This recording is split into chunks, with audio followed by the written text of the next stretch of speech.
Bonjour, ma petite réaction à chaud après l'univers shifté à Nantes qui a eu lieu samedi dernier et dimanche dernier. Alors qu'est-ce qu'on peut dire? Beaucoup de débats, je m'attendais à des choses un petit peu plus chiffrées, mais voilà, c'était sympa de se retrouver avec pas mal de personnes qui ont envie que les choses avancent au niveau de la décarbonation. Alors moi je dois avouer que je suis tombé là-dedans il n'y a pas très longtemps, il y a 2-3 mois, quand j'étudiais un petit peu l'histoire de mes panneaux photovoltaïques et que je voulais voir un petit peu leur empreinte carbone. Alors j'ai pas encore fait la vidéo qui va calculer cette empreinte et puis la comparer à d'autres choses, pour voir si ça vaut vraiment le coup. Mais ça m'a fait réfléchir un peu tout ça et je suis tombé sur les vidéos de Jean-Marc Jancovici, du Shift Project et puis d'autres personnes un petit peu à la mode sur le sujet en ce moment, Aurélien Barraud, etc. Et ben voilà, ça m'a fait réfléchir et j'ai essayé de me documenter un petit peu. Alors ça fait que 2-3 mois, donc j'ai pas encore pu me taper les rapports du GIEC, hein. Il faut plus de temps que ça, il faut du temps à consacrer, mais je crois que l'urgence en fait c'est justement de se renseigner et de regarder un petit peu les ordres de grandeur. Alors voilà, évidemment vous avez certainement entendu parler du livre Le Monde sans fin, la BD, je crois que c'est la meilleure vente de livres tout type confondu l'année dernière en France, qui reprend finalement les présentations de Jean-Marc Jancovici sur l'énergie et notamment la part des énergies fossiles et les conséquences sur le climat, mais aussi sur notre indépendance énergétique et en gros notre dépendance à l'énergie. Là je suis en train de lire celui-là, alors il est à l'envers, hein, désolé, dormez tranquille jusqu'en 2100, et ça c'est vraiment pas mal parce que on a les ordres de grandeur, l'arbre qui cache la forêt, des énergies renouvelables, développement de l'éolien et du solaire qui reste anecdotique par rapport aux besoins en énergie de la population, ça, que ce soit à toutes les échelles, et puis qui cache surtout le développement tout aussi rapide des centrales à charbon, avec les conséquences qu'on connaît. Voilà, alors bon, tout ça, ça fait un petit peu réfléchir, hein, là, je suis dans une ville, sans pétrole, cette ville, en quelques jours, c'est l'anarchie la plus complète, hein, puisqu'il n'y a plus rien pour remplir les supermarchés, il n'y a plus rien pour amener la nourriture, les médicaments, les spécialistes, bref. On est hyper dépendant à toutes ces énergies, et se dire qu'on peut tout remplacer par des véhicules électriques, par exemple, pour ce qui est du transport, ben, c'est évidemment une vue de l'esprit, hein. Il suffit de regarder là encore un petit peu les chiffres. Il me vient en tête une conférencière, Aurore Stéphan, si je me trompe bien, qui parle un petit peu des problèmes d'extraction, des limites d'extraction des métaux, et puis des choses qui sont essentielles pour, par exemple, faire des batteries ou faire des systèmes électroniques, bref, des systèmes technologiques en général, des écrans, des batteries. Et on est vraiment dans des soucis aujourd'hui de limites en termes de mines, de minerais disponibles, d'accessibilité à ces minerais. Ça devient de plus en plus compliqué d'aller creuser, de dépenser de l'énergie pour aller chercher des cuivres, des mines qui sont de moins en moins riches en minerais. Et ça c'est vrai pour tous les métaux, tous les matériaux qui sont nécessaires pour notre délire technologique. Alors je suis un petit peu paradoxal parce que là je suis en train de faire une vidéo YouTube à ce sujet.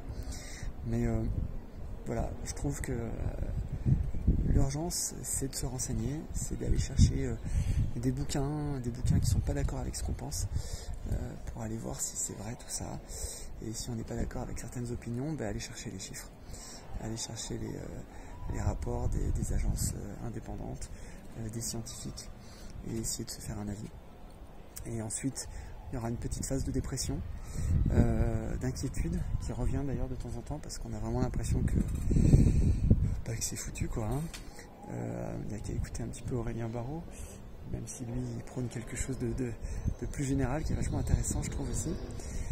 Mais ce qu'il faut surtout dire en fait, c'est que qu'est-ce qu'on veut finalement? Est-ce que l'on veut une vie sans limite, où on peut aller partout pour une dizaine d'euros, où on peut regarder autant de films qu'on veut en 3D, à très haute définition, à tout moment? Ou est-ce qu'on veut se rapprocher des choses peut-être un petit peu plus essentielles? Je suis content, j'entends un petit oiseau dans la ville, c'est sympa, mais Et finalement, ce faisant, on va abandonner, je pense, assez naturellement tout un tas de choses qui sont très énergivores, qui sont très mauvaises pour Mère Nature, quoi. Voilà, donc c'est ma vidéo un petit peu hippie, fleur et voilà, zen. Mais je pense que c'est intéressant en fait, parce que ça nous pousse ensuite à des actions et on est content de les faire en fait, quand on arrive à limiter notre impact. Mais bon, avant tout, il faut déjà en avoir une idée, et pour ça, il faut se renseigner. Alors, on peut aller voir ce qu'on appelle des bilans carbone, des empreintes carbone, des choses comme ça, ou ce que deviennent les plastiques, toutes ces choses. Peut-être aussi avoir une vue globale, on va dire, sur l'humanité dans son ensemble. Est-ce qu'on est si mal loti que ça dans notre pays, même quand on est sur certains minima sociaux, hein, j'ai connu ça, vivre sur des minima sociaux, aller chercher de la nourriture chez des associations, c'est pas drôle, c'est difficile, mais j'étais quand même assez bien loti de pouvoir le faire. De pouvoir avoir une vie quand même somme toute confortable. Alors, je dis pas que c'est voilà. Et je crois en fait qu'on a un coup à jouer là dans ce joli pays. Je crois qu'on a un joli coup à jouer parce que finalement si on devient les leaders en termes de sobriété mais aussi de créativité bref, on a quelque chose à jouer si on est capable de réfléchir un petit peu aux conséquences de ce qu'on fait et de prendre les bonnes décisions. Voilà. Parce qu'effectivement, le tout de bonheur n'est pas proportionnel au nombre de choses qu'on possède. D'ailleurs, pour paraphraser les inconnus, hein, tout bien que tu détiens est un souci qui te retient. Ils avaient dit ça dans leur superbe sketch sur la secte. Je vous renvoie à ce moment de cinéma culte. C'est un petit peu vrai quand même. Donc, voilà. Voilà, c'est un format de vidéo un petit peu différent, plus en forme de discussion. N'hésitez pas à réagir dans les commentaires, en restant sympa, en restant respectueux de la vie de l'autre. Hein. J'ai pas la science infuse. J'ai quand même l'impression qu'en installant mes jolis panneaux solaires, j'ai profité de mes privilèges pour les avoir à bas prix, pour pouvoir les financer. Et même si j'ai fait tous les calculs de coûts, de rentabilité, tout ça, j'ai masqué finalement le réel impact de ces systèmes-là. Donc ça mérite qu'on y réfléchisse. Dans une prochaine vidéo, je regarderai justement leur impact, voir si j'ai fait une si bonne décision que ça.